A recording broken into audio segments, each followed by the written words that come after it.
楚风此话一出，南宫羽流顿时脸都绿了，但脸绿的却不仅仅是南宫羽流一个人，还有赵师，只不过赵师是被吓绿的。南宫师兄，楚风师弟不是那个意思。眼见情况不对，赵师赶忙上前想要替楚风解释，可是谁曾想，那南宫羽流大袖一挥，只听啪的一声，竟是一个响亮的耳光落在赵师脸上，同时他的气息也是释放而出。九品至尊，他果然提升了修为。赵师跟了李牧之，就真的成了李牧之的狗腿子了，连我说话你也敢顶撞，你配吗？南宫羽流一双怒目盯着赵师，那种眼神宛如赵师就是他眼中的奴婢，根本不是什么真传弟子。南宫师兄，我没有顶撞你的意思，只是哪怕当众被打了一个耳光。可赵师并没有生气，反而十分卑微，依旧解释着。可就赵师解释之际，一阵雷霆涌动的声音却在其身后炸响，顺声观望，人们皆是一惊。只见楚风额头之上雷纹涌动，而在其身上更是有着雷霆铠甲覆盖全身。这个家伙竟真的能在至尊境，同时可以施展雷纹和雷霆铠甲。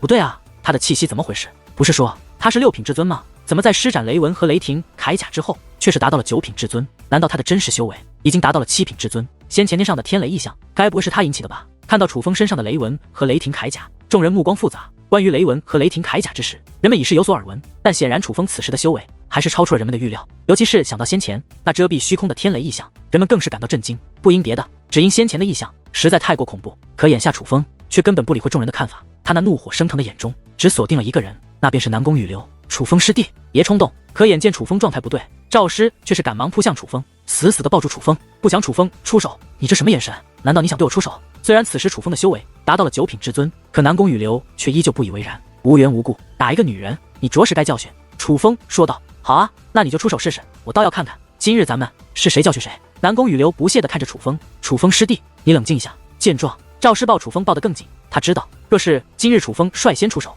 那对楚风将极为不利。不敢就不敢，在这装什么？赵师挡得住你吗？南宫羽流冷嘲热讽地看着楚风。赵师姐，你这一耳光是因我楚风而起，这一耳光我必然要帮你讨回来，你莫怪我。楚风此话说完，便将赵师推开。住手！可就在此时，忽然一道身影拦在楚风身前，此人乃是李牧之。南宫羽流，你们好歹也是真传弟子，麒麟刚刚拜入宗门的师弟，你们不丢人吗？与此同时，鲁龙也出现了。鲁师兄，你哪只眼睛看到我麒麟师弟了？明明是这个楚风，没大没小要对我出手。南宫羽流说道。你先是无端挑衅，后又打我赵师姐，不配得到我的尊敬。楚风说道。而楚风此话一出，刚刚到来的李牧之和鲁龙等人便知道了事情的经过，加上对南宫羽流的了解，他们也绝对相信楚风所说的话。楚风师弟，这件事交给我处理吧。李牧之拍了拍楚风的肩膀。李牧之，你想代替楚风教训我？刚好我也正想找你呢。卧龙弟子的名号你该交出来了。南宫羽流说道。你想挑战我做卧龙弟子，可以光明正大的发出邀请函挑战我。你挑战函交出来，定好日期，我李牧之随时奉陪。但是你打赵师姐这件事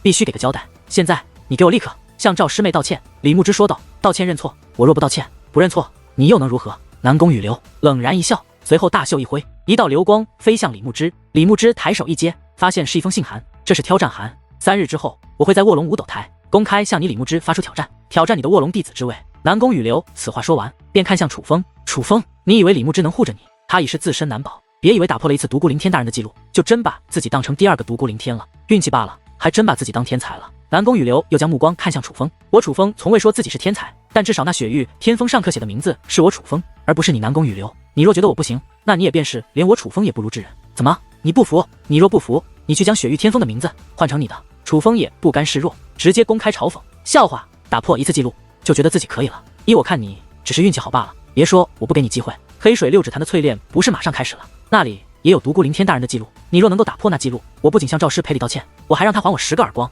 但你若不能打破独孤凌天大人记录，那楚风我就送你一个牌子，你以后要一直挂在身上。南宫羽流对楚风说道。南宫师兄，这件事本就是小事，我没关系的。赵师赶忙开口，是不想楚风接受这种赌约。怎么楚风，你不是要替赵师出头吗？机会我给你了，你怕了？南宫羽流对楚风逼问道。好，我答应你。楚风说道。好，有种，既然你如此有种，那我这就回去准备好牌子，你也准备好，因为你从今以后都会挂着我送给你的牌子。好运不可能一直眷顾你。南宫羽流此话说完，便大袖一挥扬长而去。楚风师弟，你怎么这么傻？独孤凌天大人的记录哪里是那么好破的？你怎能答应他这种要求？南宫羽流走后，鲁龙走到楚风身旁，非常的不甘。赵师姐这个耳光绝对不能白挨。楚风说道。赵师看着楚风，眼中尽是感动。她也是人，还是有身份的女人。平日里在其他弟子面前，她也是高高在上，享受众人仰视的目光的。如她这样的人，当众被人掌了耳光，心中怎会不气？怎会不觉得这是屈辱？只是对方乃是南宫羽流，身份与实力皆具远在他之上的男子，连李牧之和鲁龙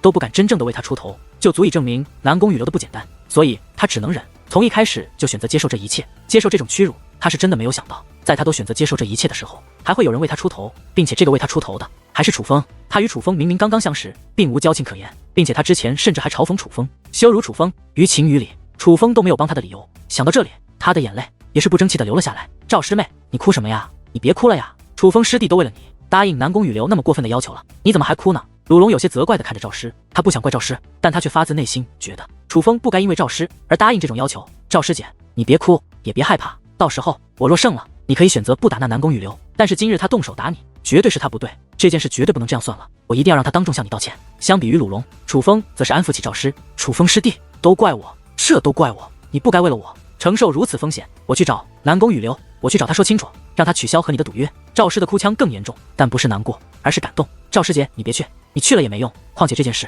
已经不是你与南宫羽流之间的事了，而是我与他之间的事。我楚风既然应下，就有心理准备。你们放心，既然有记录这东西存在，就有打破的可能。你们别愁眉苦脸，好歹也笑一笑，对我有点信心，别搞得好像我一定会输一样。楚风笑着说道。对，楚风兄弟说的是。赵师妹，你别哭了，这不吉利啊，会影响楚风师弟的士气。鲁龙也是说道。听闻此话，赵师则是赶忙擦拭泪水，似是真的怕他的哭会影响楚风，就不敢再哭了。李牧之则是拍了一下楚风肩膀，与此同时，一道暗中传音也是映入楚风耳帘之中。楚风师弟，既然都答应了，也不用担心什么，就算你输了，你也完全不用搭理他。我李牧之并非胆小怕事之人，今日给他南宫羽流面子，完全是因为我爷爷与南宫羽流的奶奶有一些事情要合作，而其奶奶对南宫羽流又十分疼爱，我不想影响我爷爷。等我爷爷的事情结束，我必然会好好教训一下这南宫羽流。无论是你还是赵师姐，我都不会让你们白白的受欺负。其实楚风早就猜到李牧之今日有所收敛，可能是有所缘由，而李牧之这番话则是肯定了楚风的猜测。楚风能感觉到李牧之不是胆小怕事之人，但是他为其爷爷考虑，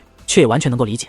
随后楚风便回到了北玄院，可是谁曾想，楚风刚刚回到北玄院，到启年长老以及执法长老李博义，还有掌管北玄院的主事长老，便早已经恭候多时了。原来是楚风在卧龙舞祭阁内的事情已经传到北玄院，主事长老他们已经得知了楚风与南宫羽流打赌的事情，他们是担心楚风，想劝楚风去向南宫羽流道个歉，希望可以大事化小，小事化了，毕竟南宫羽流可不是下染之流，南宫羽流要难为楚风，这位北玄院的主事长老也是无可奈何。但是楚风自然不会向南宫羽流道歉，不过楚风也不希望主事长老他们担心，于是便保证道，就算自己赢了，也不会难为南宫羽流，若是自己输了，他会愿赌服输，接受惩罚。见楚风如此，主事长老以及执法长老他们也不好再多劝什么，反而有些惭愧。他们惭愧也是理所应当，毕竟楚风选择北玄院，可他们却无法保全楚风，反而楚风遇到厉害的弟子，他们只能去劝楚风认错。至于楚风，他自然丝毫没有怪北玄院的意思，选北玄院是楚风自己的决定，而与南宫羽流为敌也是楚风自己的决定。这些事其实说到底与北玄院也没有关系。随后楚风提出想去主事长老的领地内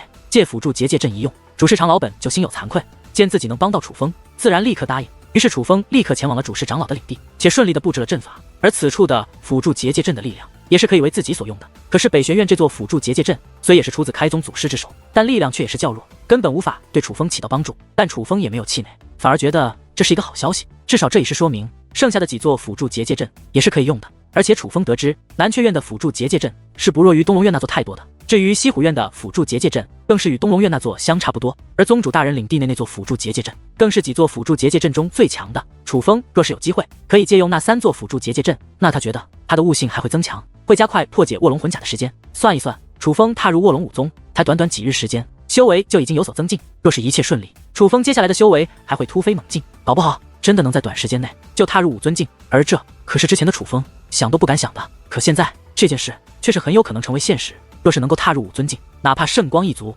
楚风也不用太过惧怕。虽然只是踏入武尊境，仍无法与圣光一族正面抗衡，但楚风也不会是毫无还手之力了。时间飞逝，转眼间就到了前往黑水六指潭淬炼的日子。楚风与北玄院众弟子一同前往黑水六指潭，乃是开宗祖师所布置的修炼阵，平日里也是由结界封锁着，哪怕现在也是由结界封锁着。不过那结界乃是透明的，所以楚风离着很远就能够看到黑水六指潭的容貌。从远处看，那是6座山峰，只不过这山峰为黑色，看上去有些诡异，可就如其名，那就像是6根手指从地底探出。最重要的是，那6座山峰上面都以巨大的字体刻写着一个相同的名字——独孤凌天。看到独孤凌天的名字以此种形式刻写在那6座山峰之上，楚风的内心变得兴奋起来。这是一种荣耀，而楚风非常希望这份荣耀能落入自己囊中。若是他能成功，这将会是他得到宗主大人认可的筹码。越是靠近，所汇集的弟子便越多。其他3院的弟子也开始出现在楚风等人的视线之中。但无论是西虎院，还是南阙院，甚至是东龙院，那些弟子看到楚风都会议论纷纷。楚风一登场，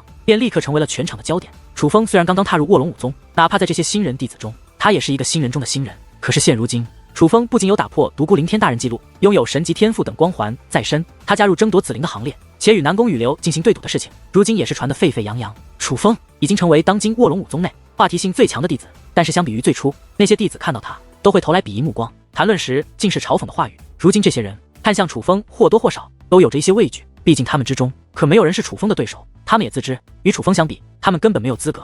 楚风师兄，很快东龙院有2道熟悉的身影跑了过来，乃是花许和兔圆圆。楚风师兄，你真的和南宫羽流进行对赌了？兔圆圆靠近后便立刻询问起来，他很是担心楚风。是啊，楚风点了点头。哎呀，你怎么这么冲动啊？确认此事，兔圆圆顿时变得紧张起来。怎么这么不相信我？难道你觉得我做不到？楚风笑着问道。我不是那个意思，只是不怕1万，就怕万一。何况我听说南宫羽流很不简单，就算你赢了，与他的恩怨恐怕更深。所以无论输赢，你都……哎呀，你怎么这么冲动？兔圆圆急得直跳脚，可却又没有任何办法，只能干着急。别担心，我自有分寸。楚风说道。而见楚风如此，兔圆圆也是不好再多说什么，只能祈求楚风真的可以应对南宫羽流。与此同时，一道暗中传音也是映入楚风耳帘，乃是花许。楚风，我已经与我族前辈说过关于欧阳彻长老的事情了，只是之前已经定罪，若是现在免除罪行，我族前辈的名声难免会遭受影响，所以让欧阳彻长老回到东龙院，还需要一个循环渐进的过程。但是我族前辈已经答应我了，这件事一定会办。花许对楚风说道。这件事是楚风嘱咐花许的。见花许如此上心，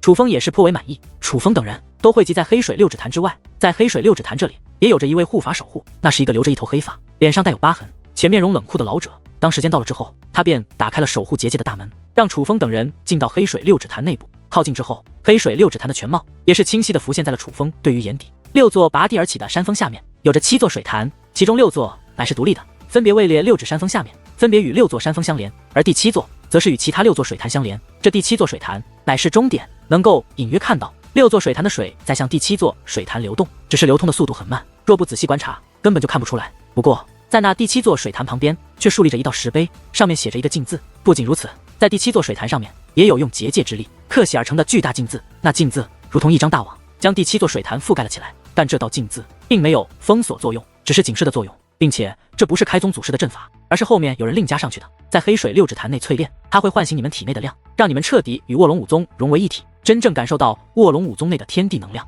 淬炼成功会对你们日后的修炼起到极大的帮助作用，但是淬炼也可能会失败，若是这一次失败，就要再等5年。不过只要正常接受淬炼，是很难失败的，所以你们一定要认真的接受淬炼，不可粗心，也不可贪心，按照我说的做。接下来那位看守六指潭的护法大人为楚风等人讲述起接受淬炼的方法。因为黑水六指潭特殊力量的缘故，进入潭水之前，所有人都还要穿戴一件特殊的道袍，道袍有结界阵法，配上特殊的法诀，可以更好的接受淬炼。一番讲述之后，众位弟子便整齐有序的进入水潭之中。但是因为护法大人明确的讲述过，第7座水潭内的力量太强，所以不允许弟子踏入，所以大家都自动的忽略了第7座水潭。可是楚风却是径直的走到了那第7座水潭面前。那个弟子，你想做什么？见楚风靠近第7座水潭，护法大人立刻凝声呵斥，而他这一呵斥也是引起了所有弟子的注意。楚风再度成为了全场关注的焦点。回护法大人，弟子楚风想要进入此潭一事。楚风说道。楚风，我知道你，我也知道你与南宫羽流对赌之事，你是想打破独孤凌天大人的记录，想让那6指山峰上的名字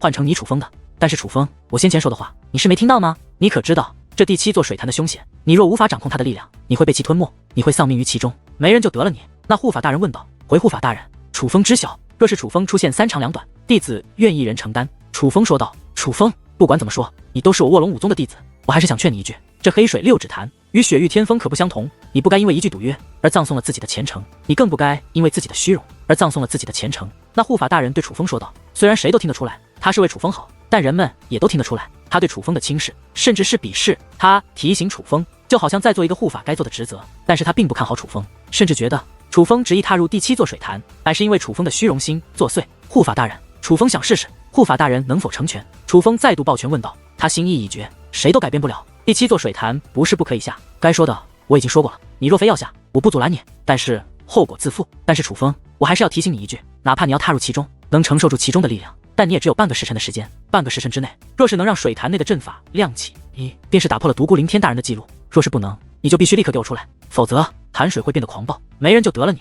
护法大人再度对楚风提醒道。而他此话说完，楚风对他的印象倒也是有了一些改观。本来觉得他只是一个狗眼看人低的人，但见他如此细心的提醒，楚风则是觉得其实他一位负责的护法。多谢护法大人成全。楚风再度对其抱了抱拳，随后便在众人的注视下一跃而起，跳入了那写着“镜”字的第7座水潭之中。楚风落入水潭之内，捏动特殊法诀，结合道袍的力量，便开始吸收潭水的力量，接受淬炼。至于其他弟子也不敢怠慢，同样开启了淬炼之旅。只是随着时间流逝，眼见着半个时辰将至，许多弟子却停止淬炼，将目光投向楚风，随后又投向6座水潭，反复观看。他们是想看看楚风是否有打破独孤凌天大人所创下的记录。他们不知道要如何打破记录，只知道如果潭水内的阵法闪烁光滑，那山峰的名字进行更换，那便说明楚风打破了记录；反之便是没有。而先前护法大人已是明确说过，楚风的时间乃是半个时辰之内，若是半个时辰之内他没有成功，就需要赶紧离开第7座水潭，不然丧命其中。此时距离半个时辰时间已经开始接近，可莫说山峰上的名字未能发生转变，就连那水潭之内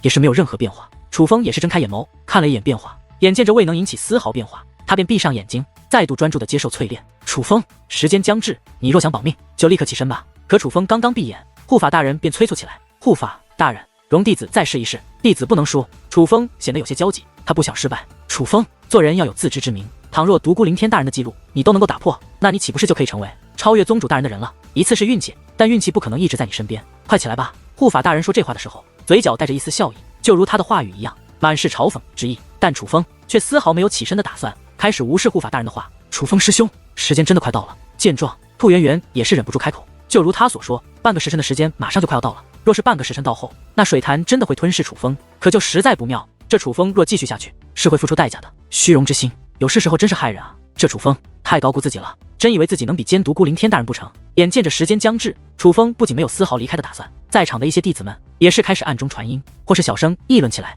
然而，忽然之间，楚风所在的第7座水潭内有一缕光华涌现，紧接着那光华分成6道，分别向6座水潭冲击而去。光华涌入，那6座水潭也都有了反应。这难道说楚风他真的要打破独孤凌天大人记录了？见此一幕，众位弟子的脸色变得复杂起来，尤其先前还在小声挖苦楚风的人，脸色更是变得难看。他们能够感觉到，此时这水潭内的力量都是有了变化，这样神奇的变化让他们意识到楚风很可能要成功了。楚风，性命要紧，速速出来！可就在众人惊讶之际，护法大人却忽然开口。不仅如此，他更是抬起手来，顿时一股力量自其体内释放而出，向楚风围绕而起。他是想强行将楚风从那水潭之中拽出来。呼啦啦啦！可是护法大人的力量刚刚缠绕住楚风，那第7座水潭便开始沸腾，紧接着一道漩涡将楚风缠绕起来。与此同时，那水潭内的光华也是全部消散。护法大人，你快收回你的力量！见状，楚风赶忙睁开眼眸，看向护法大人。楚风，就算你触发了阵法力量，可想要打破独孤凌天大人的记录，也需要一定时间。时间来不及了，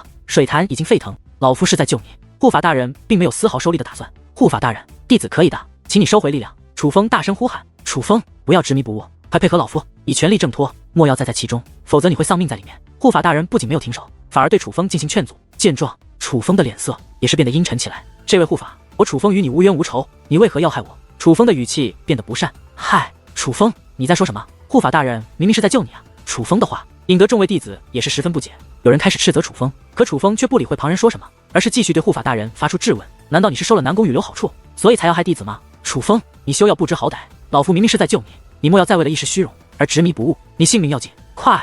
护法大人说道。诸位师兄师姐，你们记住，我楚风今日若是死在这里，就是这位护法大人所谓半个时辰还未到，这潭水忽然如此，乃是这位护法大人所谓，他并非是在救我，而是在害我。诸位师兄师姐，倘若我楚风真的命丧于此，还请诸位师兄师姐还原真相，莫要让我楚风死的不明不白。话罢，楚风便看向护法大人，你记住了，我楚风不死，必要你死。护法大人，这楚风不知好歹，不值得您出手相救，你就让他自生自灭吧。眼见情况不对劲，兔圆圆则是机智的开口，他也察觉到护法大人的举动不对劲，但倘若他停手，也许楚风就能脱困。住口！老夫乃此处护法，就是要护你们安然，怎能因弟子无知就放弃弟子？可谁曾想，护法大人根本不听兔圆圆的话，而是依旧释放着他那独特的力量。而随着那漩涡的速度加快，楚风已是越陷越深，但楚风不仅不慌，反而发声大笑。很好，这样才有趣。护法大人，希望你日后莫要后悔。楚风被吞没之前，狠狠地看了那护法大人一眼，随后便彻底落入漩涡之中。当楚风被吞噬之后，那原本十分可怕的第7座水潭，第7便很快恢复了平静。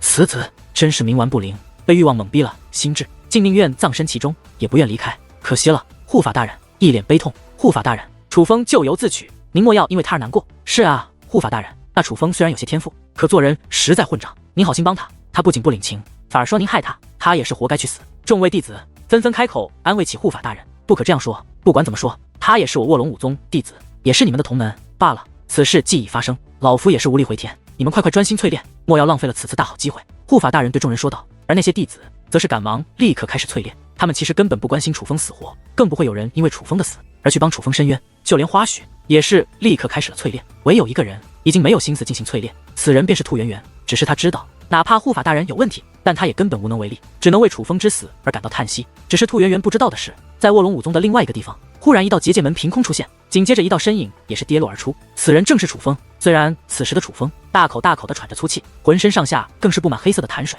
看上去十分狼狈，可是楚风的脸上却是露出了一抹笑容。想害我没那么容易。但很快楚风便站起身来观察周围，他已经知道那位护法大人要对付自己，他必须确定远离那位护法，否则怕那位护法杀人灭口。而一番观察之后，楚风发现这是一片山林之中，山林很大，大到超乎想象，并且阵阵哀嚎不断自山林深处传来，那声音十分恐怖。楚风不敢妄动，只能用天眼去观向远方。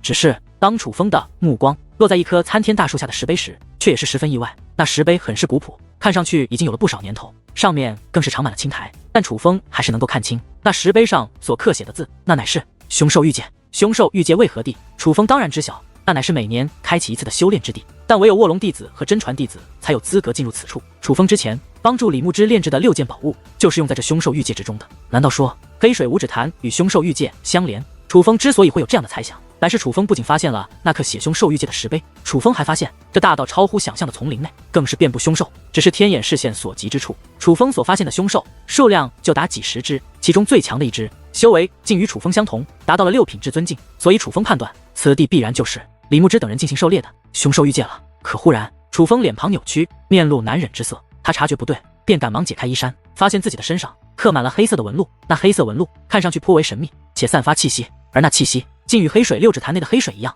只不过这黑色纹路的气息则更强。眼下那些黑色的纹路就像是具有生命一样，一边蠕动，一边向楚风的心脏汇集，而那席卷楚风的痛楚正是由这些黑色纹路所释放。楚风感觉自己的身体越来越虚弱，这样下去很可能会死，不是已经为我所用了，为何还会如此？难道是我忽略了什么？楚风对于这黑色纹路的存在并不意外，他意外的是此时黑色纹路带给他的危机。不对，这是毒咒，且这毒咒有破解之法，是最后的考验吗？很快楚风又发现他身上的黑色纹路给予了他一些线索，只是要如何破解，楚风却不得而知。是感觉，但很快楚风感受到了一股与自己身上黑色纹路相互辉映的气息出现，而那气息出现的地方正是那刻写着凶兽玉界的石碑。楚风运用天眼仔细观看，才发现凶兽玉界的石碑上原来不仅仅只有凶兽玉界4个字，此时隐隐间有光华闪烁。那光华虽然很微弱，可每当光华浮现之际，便有密密麻麻的字符自石碑涌现，果然有联系。楚风几乎确定他不是无缘无故来到了此地，破除他身上毒咒的方法就在那凶兽玉界的石碑之上。楚风不敢怠慢，赶忙来到石碑前，近距离观察。一番观察之后，楚风很快寻得了破解之法，于是他盘膝而坐，借助石碑力量，很快使得向心脏收缩的黑色纹路停止。随着黑色纹路停止蠕动，那席卷楚风的痛楚也是随之消失。但很快楚风又眉头皱起，虽然眼下黑色纹路的力量已经被他控制住，但这样的话他只能保证自己不受毒咒威胁，黑色纹路的力量无法被他所用。可若继续破解又很危险，石碑上已经给了楚风提示，接下来要做的是要么大功告成，他将从这凶兽玉界中得到极大的好处，要么引得灾难降临，使得这凶兽玉界招来灭顶之灾。似乎没有太多时间考虑了，楚风发现石碑的力量正在减弱，要不了多久就会彻底消散。他想彻底掌控黑色纹路的力量，必须在石碑力量消散之前，管不了这么多了。富贵险中求，若是我败了，希望大家不要怪我。楚风这样说，是他知道李牧之等人如今就在这凶兽玉界内进行狩猎，若是他不幸失败，且真的引来灭顶之灾，李牧之等人都要受他牵连。但楚风还是决定一试。楚风承认他此举有些自私，但他此举也是自信，若是这点自信都没有，他也就不用救紫菱，更不用去救其母亲了。想到这里，楚风再度紧闭双眼，捏动法诀，黑色纹路与石碑力量相互交融。这一次与先前变得不同，石碑开始颤动，紧接着大地开始颤动，颤动之地逐渐扩散，越来越远。凶兽玉界的另外一处，5只巨大的凶兽正在并排而列，御空飞行。这5只凶兽，最小的一只也有几千米长，最大的一只更是长达2万米。他们个个凶神恶煞，宛如一方霸主，一看就非善类。可此时竟能并肩行，却并不相互攻击，并且他们的头顶都站立着人，总共6个人，其中5个都是楚风所认识之人，乃是当日李牧之以及赵师等与楚风一同炼制之宝等人，而另外一个乃是一名女子，此女一头红色长发，长着少女模样。别看这女子长得稚嫩，实则已有99岁，乃是小辈后期。他名为马月月，与李牧之等人相识多年，曾经还有恩于李牧之。正因如此，李牧之才邀他一同进行狩猎。眼下他们6人驾驭着5只巨大的凶兽，似是在寻找着什么。很快，他们寻找到了目标，乃是一只马身尸首，但却长着一对蝙蝠翅膀的凶兽。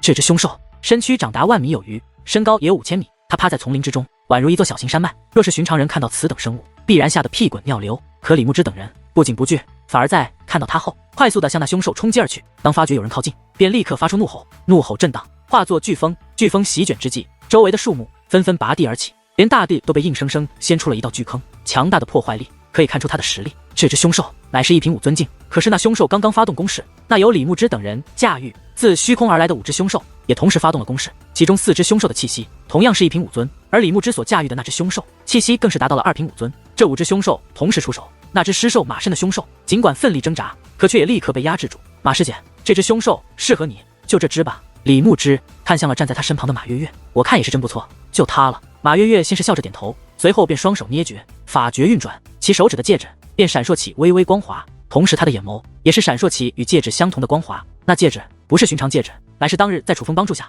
炼制而成的6件至宝之一。本来这枚戒指是为徐朗之准备的，只是徐朗之暗害楚风后，李牧之自然不会将这样的宝物交给徐朗之的，所以多出了这枚戒指。李牧之想着留着也是浪费，便赠予了曾对他有恩的马月月。戒指力量释放之后，马月月便跃空而起，来到那只尸兽马身的凶兽近前。靠近后，他眼中的光华如2道光柱一般喷射而出，笔直的射向那只凶兽。光柱相连，那原本狂躁的凶兽便立刻安分下来。没过多久，凶兽的眼中便出现了与戒指相同的光华。李师弟，是成了吗？马月月看向李牧之，不确定地问道。成了，不信你看。李牧之看了一眼赵师等人，随后便心领神会，一同收起了凶兽的力量。可哪怕没有了5指凶兽的压制，那只尸兽马身的凶兽也依旧一动不动。见状，马月月意念一动，那尸兽马身的凶兽便立刻俯身趴自其面前。太厉害了吧，居然真的可以操控5尊境的凶兽。李师弟，你们可太强了，我参加过多次凶兽玉界的狩猎，由复魂妖草炼制的复魂宝物我也用过，但还从未见过力量如此之强的。以我的修为，居然能够驾驭5尊境的凶兽。有了这只凶兽为我所用，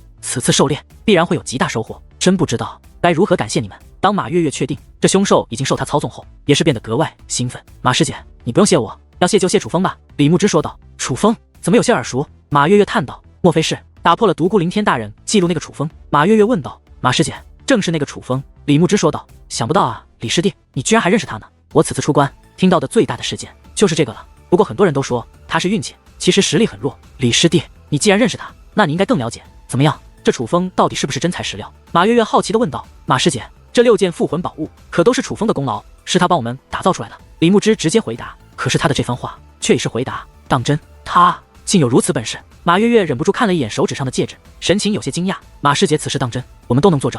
若不是楚风师弟，我们根本无法打造成功，而他出手很快就打造成功了。不仅如此，他突破之时引来的天雷更是恐怖异常，只是那景象便足以证明他非寻常之辈。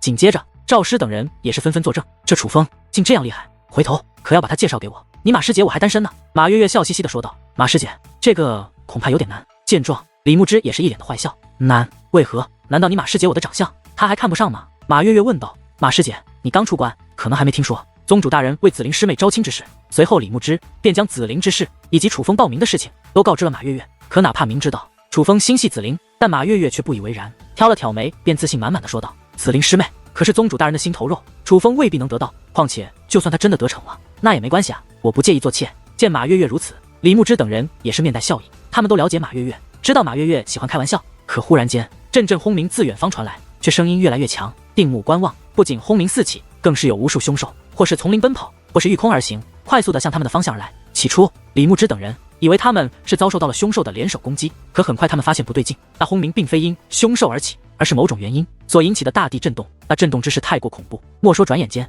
连他们脚下的丛林野兽沦陷，且正在向远处蔓延。这样下去，很快整个凶兽域界都将沦陷。而那些凶兽都是本能察觉到了某种危险，所以是在逃离。这从那些凶兽靠近李牧之等人后，并未对他们发动袭击，反而是直接从他们身旁掠过就可以判定，并且就连已经被他们掌控的6指凶兽也开始变得焦躁不安。他们运用复魂宝物的力量一番压制，才总算稳定。我怎么有种不祥的感觉？赵师等人下意识的便看向李牧之，此处就属李牧之的实力最强，所以遇到事情，李牧之也成为了他们之中的主心骨。马师姐，你见多识广，这样的景象你可见过？李牧之则是将目光投向了马月月。虽然马月月的实力不如他，可马月月有着一颗八卦的心，几乎卧龙武宗大大小小的事情他都知道。很多李牧之不了解的事情，马月月也都清楚，还不能确定，要再判断一下。马月月一直凝视那震动传来的方向，但此时的他也早没了之前的嬉皮笑脸，俊俏的小脸之上也满是凝重。很快，有黑色飓风席卷而来，那蔓延之势虽比震动慢了一些，可那也是极快。那乌云如墨一般，漆黑无比，而乌云之下，黑色飓风之中还夹载道道闪电，那等景象宛如末日降临。糟了，可能是誉王出事了，难道是屠灭洗礼提前开启？看着那正席卷而来的黑色飓风，马月月脱口而出：“誉王出事。”听闻这4个字，李牧之等人也是眉头紧皱，唯有赵师不解，于是问道：“誉王出事是什么？屠灭洗礼又是什么？你居然不知道誉王出事？”马月月有些诧异地看着赵师，倒是李牧之为赵师讲述起来：誉王出事，每500年出现一次，而这所谓誉王，便是凶兽域界内传说中的凶兽。此凶兽平时处于休眠状态，每500年苏醒一次，当他苏醒，会吞噬掉凶兽域界内的所有生灵。誉王若现，万物皆灭，因此这一日也被称为屠灭洗礼。李牧之讲述道：“所有生灵，也包括我们吗？”赵师也慌了：“是，所有活着的都难逃一死，莫说我们，哪怕这里的一草一木都将死去。”马月月补充道：“真的能确定这就是屠灭洗礼吗？”赵师问道：“我们也都没有见过，只是听闻，但这感觉很像，多半就是了。”马月月说道：“那还愣着做什么？我们赶紧离开这里。”赵师说话间取出一张符纸，说话间便想捏碎符纸，可是符纸却无法捏碎，怎么会这样？见此情形，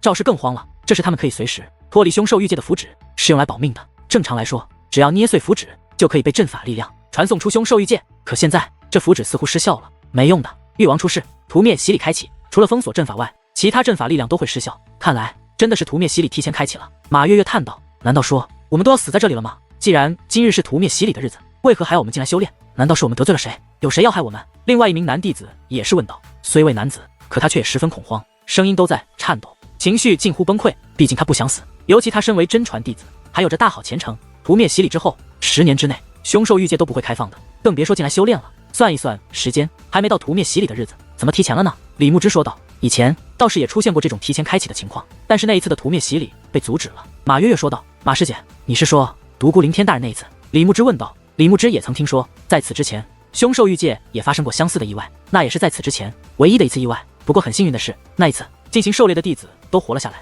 屠灭洗礼被阻止了，而阻止屠灭洗礼的人，正是那位被卧龙武宗奉为神话的独孤凌天。对，正是独孤凌天大人那一次。马月月说道：“那马师姐，你可知道独孤凌天大人是如何阻止的那场浩劫？”李牧之问道：“独孤凌天大人是以一己之力阻止屠灭洗礼的，只是如何做的，无人得知。走吧，既然独孤凌天大人能做到，我们也是有希望的。”马月月说话间便控制凶兽调转方向，是想向那黑色飓风释放的位置前进。马师姐，你要做什么？你该不会是要去挑战那传说中的誉王？赵师脸色变得铁青，身躯都不由向后退缩，表现出了极强的抗拒性。我们只要无法离开凶兽域界，那无论逃到何处都难逃一死。眼下誉王似乎还未彻底出世，我们现在过去，也许还有一线生机，也许能够阻止他。你们若是怕了，可以留在这里等死，但我必须要试一试。话罢，马月月看向李牧之：“李师弟，你怎么看？”“我去。”李牧之说道。见李牧之要去，赵师咬了咬牙，也是说道：“既然如此，那我们就都去吧。”“对，我们一起去，反正难逃一死，我们拼他一次，就算死也要死在一起。”与此同时，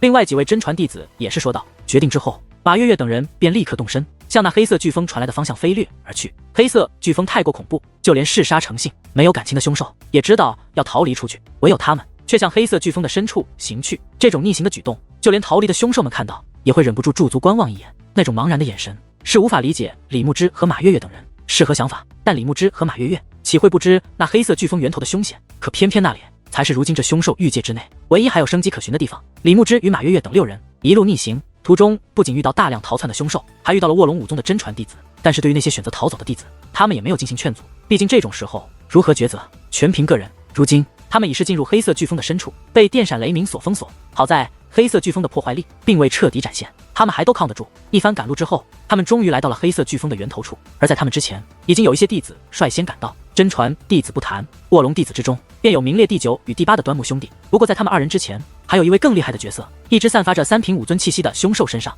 站立着一名气质不凡的青年。此人的身上同样散发着3品武尊的气息，他便是名列卧龙弟子第3名的左丘颜良。李牧之，你们居然掌控了这样的凶兽！李牧之等6人皆是驾驭着武尊境的凶兽，所以他们的到来也是立刻引起了众位弟子的注意。除了左丘颜良之外，几乎所有弟子都是露出了惊讶之容，拜见左丘师兄。李牧之等人也顾不得其他人的看法，而是赶忙向左丘颜良施以一礼。看得出来，左丘颜良的身份与实力都是得到认可的，哪怕自负的李牧之面对他也是不敢有丝毫怠慢。李牧之，你们是来阻止这场浩劫的吗？左丘颜良凝声问道，他的语气高高在上，宛如君王审问臣民，明明都是同门弟子，可是在他眼中，哪怕是李牧之等人，似乎也是低他一等。事关我辈安危，我们也想尽一份力。李牧之等人同时说道。恐怕也帮不到什么忙，不过有这份心，总比没有好。左丘颜良说道。左丘师兄，可莫要这样说，既然来都来了，我们也想略尽绵薄之力。忽然，一道女子声音响起，顺声观望，自飓风之中，一只巨大的白鹤也是破空而来。那白鹤之大，双翼展开，长达3万米，这同样是一只凶兽。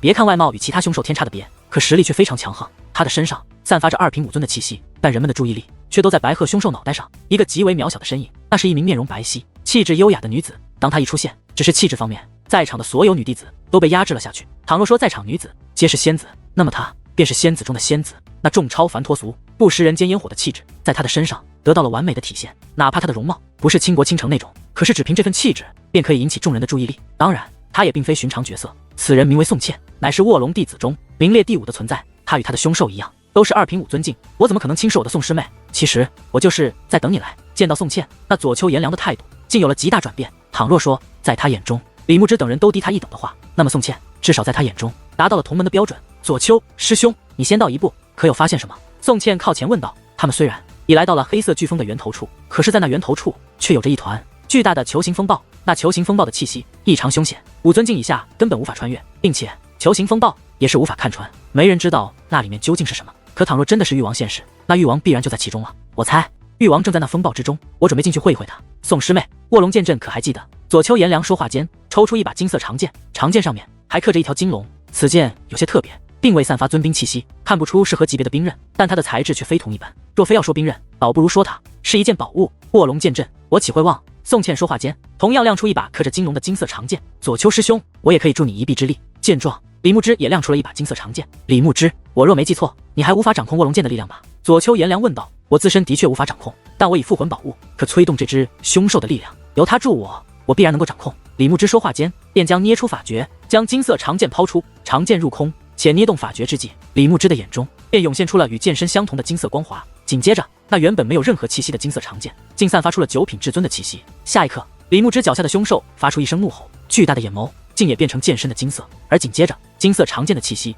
竟然变成了2品武尊。不错，若是如此，倒是能够帮我。李牧之，今日若能击溃玉王，阻止浩劫，也算你大功一件。左丘颜良说道。见状，宋茜也是催动法诀，将那金色长剑抛向高空。刹那间，金色长剑也散发出了2品武尊的气息。虽同是2品武尊，可是宋茜的这长剑的气息可比李牧之的要浑厚得多。毕竟宋茜驾驭的凶兽是2品武尊，他自身也是2品武尊。端木兄弟，你们带着诸位真传弟子布置辅佐阵法，助我们一臂之力。左丘颜良说道。遵命。随后，端木兄弟也都拿出金色长剑，而真传弟子们也同样拿出了金色长剑。只不过，虽然外貌相同，只是真传弟子们手中的金色长剑与李牧之等人的相比，质感上却是有着肉眼可见的差距。但这些弟子合力之下，很快一座磅礴的阵法便布置成功。此一时，弟子所在之处金芒璀璨，倒也算是与这黑色飓风形成了对立之时。只是忽然间，一声震动天地的怒吼响彻，所有人都是变得不安且惊恐，因为那声恐怖的怒吼正是传自黑色飓风的源头之中震起。左丘颜良见势不妙，便高喝一声，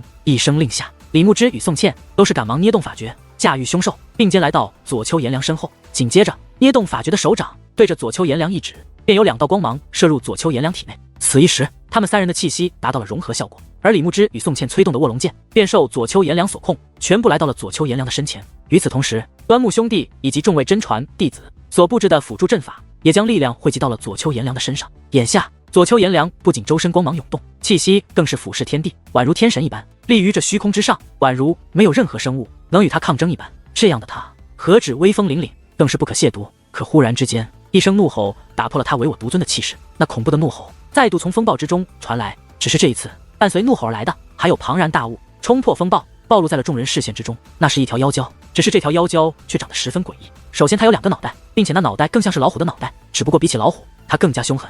尤其那血红的眼眸，再配上血红色的牙齿，十分恐怖。至于它的体型，更是十分巨大，哪怕只露出了部分身躯，并未展现全貌，可它从风暴之中钻出来的部分，便已长达5万米。在场的凶兽个个都是庞然大物，可在这只怪物面前，却也显得渺小了起来。至于在场的修武者，若与其对比，更是宛如尘埃一般渺小。这个怪物难道是传说中的双头虎蛟？难怪之前只是听闻，却从未亲眼见过它的存在。原来它就是传说中的玉王。看到这只诡异的怪物，众位弟子倒是认出了它的来历。虽然这是第一次见到实物，可他们之前曾听闻过，在凶兽域界内有着一种长着老虎脑袋、妖蛟身躯的怪物。根据记载，那怪物不仅强大，并且十分聪慧，与其他凶兽完全不同，乃是传说中的凶兽，只是三品武尊，看来誉王也不过如此。兄弟们，我们今日将成为阻止浩劫的英雄。只是相比于旁人，左丘颜良却是变得兴奋起来。这双头虎蛟虽然看着可怕，但气息却只是三品武尊，这样的修为对于左丘颜良来说是必然可以击败的。想到他将要击败传说中的誉王，将要阻止传说中的屠灭洗礼，左丘颜良变得异常兴奋。他立刻催动法诀，法诀催动之后，三把卧龙剑不仅散发出了三品武尊的气息，更是立刻化作万米长的巨剑。他是要立刻与这怪物分出胜负，快住手！可就在左丘颜良将要发动攻势之际，却有一道声音忽然响起。听到那声音，所有人都声音一愣，因为那声音并非他们之中任何一人传出，那声音是从地面传来的。而顺声观望，一道身影正御空而起，看到那位，所有人都是大吃一惊，尤其是李牧之等人，不停地揉搓自己的眼睛，生怕自己是看错了，因为那位乃是楚风。可是楚风既不是卧龙弟子，也非真传弟子，根本没有资格进入此处才是。你是何人？左丘颜良凝声问道。同时李牧之也是询问起来，楚风，你是怎么进来的？楚风，他就是那个楚风吗？真是胆大包天，你竟敢混入此处，这是你能来的地方吗？当得知楚风是谁后，左丘颜良的目光更加不深，甚至没有任何线索，只凭自己猜测就断定楚风是私自混入进来的，直接给楚风定了罪。可偏偏楚风是混进来的，猜测也几乎是在场所有人共同的想法，因为除此之外，他们也想不到楚风会出现在此处的可能了。我并非是混进来的，我是在黑水六指潭修炼之时，发现了通往此处的传送门，被传送进来的。关于此事，我回头可以给你们详细解释。楚风说道。从黑水六指潭传送进来，你胡扯什么？你当我们是傻子吗？还详细解释？无论你怎样解释，都是难逃罪责。左丘颜良一脸的不信，反而态度更加恶劣。若非在全力催动卧龙剑法，恐怕他已经对楚风出手了。我倒是曾听闻一位长老提起过，说黑水六指潭与凶兽玉界是有相通的，只是那位长老也只是从一份古籍看到的，无法确定真伪。难道黑水六指潭与凶兽玉界真的是相连的？马月月说道。只是马月月此话刚出，便遭受到了左丘颜良的斥责。马月月，你是糊涂了吗？他胡编的理由，你居然也相信？斥责过马月月后，左丘颜良又看向楚风，我现在没时间搭理你，等处理掉这誉王，有你好果子吃。话罢，左丘颜良便准备催动三把卧龙剑，向那所谓誉王发动攻势。等一下，不要贸然攻击。可谁曾想，还不待左丘颜良出手，楚风便再度开口，似是怕左丘颜良不听信他的话。楚风也不待左丘颜良回应，便迅速地讲述起来。听我说，这只凶兽与此处风暴有相通之处，他正在借助风暴力量提升修为，他现在展露的实力很可能不是他真正的实力，若贸然发动攻势，只会激怒他，但若是激怒了他，使得他停止借助风暴力量修炼，我们可就要倒霉了。楚风讲述道。楚风师弟，那要如何应对？李牧之对楚风问道。他知道楚风的本事，楚风既然这样说，他便觉得楚风必然是发现了什么。把你们身上的所有副魂宝物交给我，我可以趁他修炼分神之际掌控他，只要掌控了他，自然可以阻止他。楚风说道。楚风师弟，真的可行吗？李牧之问道。李牧之，你傻了吗？你居然听这种废物的话？他何德何能，也配指挥我？真以为打破了独孤凌天大人一个记录，就是卧龙武宗最强弟子了？左丘颜良冷哼一声，随后意念转动，那三把卧龙剑便向双头虎蛟劈砍而去。三把卧龙剑的威力皆是非同小可，三剑同时落下，就连这恐怖的黑色飓风都被直接劈斩开来。可是三把卧龙剑落在双头虎蛟的脑袋上，双头虎蛟竟毫发无损。双头虎蛟再度发出怒吼，紧接着身躯一阵蠕动，竟又有一只虎头长了出来。当两只虎头变成三只虎头之际，双头虎蛟的气息也是得到了提升，他的气息从三品武尊提升到了四品武尊的地步。见此一幕，所有弟子都是心中一紧，虽然都没有说话，但下意识的却看向了楚风。如果说之前他们也觉得楚风的话乃是胡说八道，并不可信，那么现在他们开始怀疑楚风所言也许是真的。左丘颜良依旧不以为然，只见其轻哼一声，在其额头之上便有天字雷纹浮现，他的修为也是从三品武尊提升到了四品武尊的地步。与此同时，手中法诀变化，三把卧龙剑的气息开始与他自身同步，也是从三品武尊提升到了四品武尊的地步。只是伴随三把卧龙剑的气息提升，李牧之与宋茜却都是露出痛苦的表情，尤其是李牧之，不仅脸色铁青，鲜血更是开始自其鼻子以及耳朵流出。显然，散发如此力量的卧龙剑已是超出了他所能承受的范围。可哪怕已经造成了伤害，可他依旧强忍着，毕竟眼下局面事关生死，别再继续出手了，不然激怒他的话，我们都别想活。眼见着左丘颜良还不放弃，楚风再度提醒：少废话，你算什么东西？一个为了好处胆敢混入此处的无耻之徒，也敢对我左丘颜良指手画脚？待我收拾完这誉王，就来收拾你！左丘颜良不仅不听楚风的话，反而对其恶语相向，且话落之际，法诀变化，他已是催动三把卧龙剑，再度对向那虎蛟劈砍而去。这一次的威势比先前强了数倍，一击即中，顿时涟漪肆虐，强大的涟漪，就连在场的众位弟子都是遭受牵连。刹那间人影纷飞，由端木兄弟以及真传弟子布置的辅助大阵不仅崩溃开来，更是有弟子身负重创。但负伤的不仅真传弟子，李牧之也是因为难以承受卧龙剑的力量，七孔喷血，直接瘫倒了下去。而他催动的卧龙剑也是立刻回缩成本体大小，跌落而下。3把卧龙剑只剩下了2把，但很快，另外2把卧龙剑也是恢复成了原来的模样。定目观望，人们更是心惊。不仅李牧之身负重创，宋茜与左丘颜良也同样如此。尤其是左丘颜良，此时的他直接瘫坐在了所驾驭的凶兽之上，额头之上的雷纹也是消失不见。看上去，他比李牧之还要虚弱得多。身为卧龙剑阵的主掌者，他也是付出了极大的代价。这可怎么办啊？众位弟子慌了。刚刚的一击绝对是他们的全力一击，可那虎蛟依旧是毫发未损。不仅如此，虎蛟身躯一阵扭动，竟又有一只脑袋长了出来。此一时，这只虎蛟不仅长了4只脑袋，气息也是来到了5品5尊。完了，死定了，我们是死定了！看到虎蛟修为再度提升，众弟子皆是面如死灰。因为左丘幽羽没有参加此次凶兽域界狩猎的缘故，进入这凶兽域界的众多弟子之中，最强的便是左丘颜良。但众弟子也知道，开启雷纹将修为提升至4品5尊，已是左丘颜良的极限。如今这只虎蛟修为达到了5品5尊，而5尊境1品之差，宛如天地之隔，他们根本无力抗衡，只能沦为粘板鱼肉。不过颇为诡异的是，那只虎蛟虽凶芒毕露，且怒吼连连，看上去如魔物一般恐怖，但却依旧没有对他们发动攻势。于是人们再度看向楚风。如果说之前只是猜测，那么现在楚风的话已经得到了验证，很可能一切就如楚风所言，这条虎蛟正在借助风暴的力量进化。他现在还不想释放力量，所以才没对他们发动攻势。但若继续进化下去，谁也不知道他会达到何种程度。忽然，李牧之身下的凶兽发出怪异的怒吼，而李牧之则是强撑着身躯从凶兽身上离开。紧接着，那只凶兽便向远处飞掠而去。没飞多久，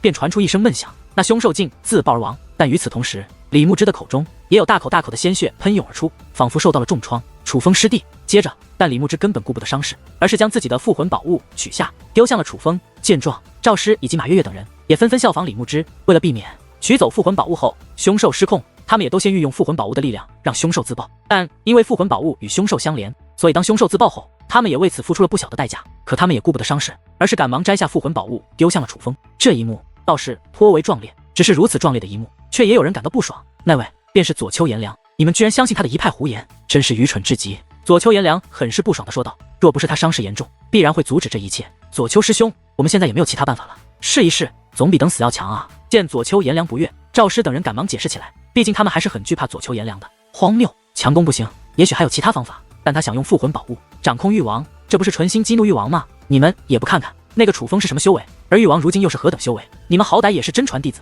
居然将自己的性命交给一个刚入门的弟子，你们是没有脑子吗？左丘颜良很是愤怒地吼道。而赵师等人低头不语，他们相信楚风，但却也不敢与左丘颜良顶撞。楚风师弟，你真的行吗？你确定你的修为能够驾驭得了域王？就连宋茜也是看向楚风，他觉得左丘颜良说的很有道理，毕竟楚风的修为实在太弱了，况且复魂宝物的力量也是有极限的。正常来说，9品至尊能够掌控2品5尊的凶兽已是非常利奥的，但楚风显然还不到9品至尊。按照正常逻辑来看，楚风能够掌控1品5尊的凶兽，那已经不可思议。可这域王此时的修为可是5品5尊啊，并且人们也无法确定5品5尊是否是这域王的真正修为。这位师姐，难道你还有其他办法吗？楚风对宋茜问道。宋茜眉头紧锁，不知道该如何回答。他的确没有其他办法，而楚风则是淡淡一笑，随后便将6件复魂宝物穿戴好，且身子一跃，直接来到了那虎蛟的身前。宋师妹，快阻止他！阻止他！我们就算死，也不能被这种货色害死。见楚风真的要行动，左丘颜良赶忙怒吼开来，怒吼之时，更是大口鲜血自其抠鼻喷出，随后剧烈的喘咳起来。他的伤势真的太重了，连释放威压的力气都没有，也无法命令自己身下的凶兽。如若不然，此时的他必然会杀了楚风。至于宋茜，他本就犹豫，可见左丘颜良如此，他也是准备出手。若想死，就来阻止我。只是宋茜还没有动手，楚风便忽然转头看了宋茜一眼，而就是这一眼，却让宋茜娇躯一颤，精致的小脸顿时变得惨白起来。他的修为明明远在楚风之上，可此时的他却在楚风的眼中看到了让他恐惧的东西。而就在宋茜迟疑的功夫，楚风已是法诀捏动，复魂宝物的力量释放而出。下一刻，虎蛟的眼中不仅浮现出了与楚风相同的光芒，且原本怒吼连连、凶芒毕露的虎蛟也随之变得安分起来。难道说，见此一幕，莫说左丘颜良和宋茜等人，就连李牧之等人也是目瞪口呆。他们就算再傻，也能看得出来，那虎蛟是被楚风掌控了。居然这么容易就掌控了虎蛟，该不会是我看错了吧？众人简直不敢相信自己看到的一切。那虎蛟有多强横，他们已是亲眼目睹。可就是如此强横的虎蛟，竟被楚风控制，他们能够感受到楚风的修为，明明只是7品至尊啊！7品至尊能够凭借6件复魂宝物掌控5品5尊的存在，这显然不符合常理。大家不用慌了，这虎蛟的力量就只是5品5尊罢了。楚风说完此话，便看向虎蛟，还好我醒得及时，如若不然，让你继续进化下去，那还料的？险些被你坏了我的大事，所以你必须死。楚风此话说完，便催动那虎蛟移动起来。当脱离风暴之后，虎蛟完整的身躯终于浮现而出，那种威慑力可比先前更加强横。但是那虎蛟飞出一段距离之后，只听轰的一声闷响，他便爆体而亡。虎蛟虽爆体而亡，但却并非粉身碎骨，楚风只是让其血肉迸碎，但骨骼却是完好无损。那虎蛟的骨骼不仅闪烁微微光滑，其中更是布满复杂纹路，蕴藏修武的奥秘。倘若说凶兽域界内的凶兽骨骼可以用来修炼的话，那么这只虎蛟的骨骼绝对是修炼珍品。此处凶兽果然是阵法所化，但看着虎蛟的骨骼，楚风却是略感失望。楚风本想收集此处凶兽的本源来给蛋蛋和羽纱修炼，可是却发现此处凶兽虽强，且骨骼也可以用来修炼，但却根本没有本源。不仅刚刚李牧之等人杀死的几只凶兽如此，就连这只虎蛟也是如此。这让楚风确定了他的猜测，此处凶兽并非真正的生灵孕育而生，而是某种特殊的阵法，借助某种特殊的宝物孕育而生。所以他们有修为，且可以修炼，但却没有本源。实际上他们也没有灵魂。开宗祖师真乃神人也。虽然失望，但楚风却再度感叹卧龙武宗那位开宗祖师的强大，以阵法力量孕育如此生命，那样的结界之术是楚风想都不敢想的，也可以说是现在的楚风所远远无法触及的。快看，风暴的力量消散了，解除了，这场危机解除了。楚风师弟，你太厉害了，你竟阻止了屠灭洗礼，阻止了这场浩劫。眼见着风暴开始消散，可怕的黑色飓风退去后，凶兽域界开始恢复本来模样，众弟子兴奋不已，而赵师和马月月更是激动地跑向楚风。马月月率先抱住了楚风，而赵师见状竟也扑向楚风。不仅如此，在他们二人的眼中竟充满崇拜。实际上不仅是他们，就连其他真传弟子看向楚风的眼神也是有了变化，他们的眼神之中都有着一抹尊敬之色。事到如今，他们都已知道，这位刚刚拜入宗门便打破独孤凌天大人记录的新人弟子，绝对不是凭借运气，他是有着真材实料的。只是面对众人的夸赞，楚风只是面带笑意，没有给予任何回应。感谢他，是他阻止了这场浩劫吗？可就在众人兴奋之际，却有一道不合群的声音响起。那道声音响起之后，原本弥漫喜悦之情的天地顿时变得鸦雀无声，只因那说话之人乃是左丘炎凉。人们都察觉到了左丘炎凉的不悦，这誉王的骨骼乃是修炼珍品，今日阻止浩劫大劫都有功劳，左丘师兄如何分配由您来定吧。端木像拍马屁的看向左丘炎凉。此时左丘炎凉盘膝而坐，在宋茜的帮助下，他的伤势倒是有了一些好转，但他没有立即起身，而是又疗伤片刻之后才睁开双眼，且将目光扫向众人。你们都觉得这誉王应该由我分配吗？这句话饱含深意，意思在说你们还愿认我是此处最强吗？左丘师兄，您是我们之中最有威望，也是实力最强的弟子，于情于理都该您来分配啊。阻止屠灭洗礼，左丘师兄乃是首功，您不分配还能谁来分配呢？在端木兄弟带领下，众位真传弟子也是纷纷开口，还没离开此处，他们竟然就开始抢夺功劳。好，既然如此，那我就分配了。对于众人反应，左丘炎凉十分满意，并且还得意地看了楚风一眼，那种目光极为挑衅，就好像在说，就算你击败了虎蛟又如何，这功劳还不是属于我。左丘炎凉此举让李牧之等人面露不悦，因为左丘炎凉实在是太过无耻了一些，但是楚风却不以为然，始终面带淡淡笑容。而后左丘炎凉也不怠慢，真的开始分配那虎蛟的骨骼。在场弟子几乎人人有份，但有几个人除外，除了楚风之外，李牧之、马月月、赵师等将复魂宝物交给楚风的弟子全都没有得到这虎蛟的骨骼。左丘师兄，您这样分配未免有失公允吧？李牧之说道。有失公允？哪里有失公允？左丘炎凉凝声问道。这誉王如何死的？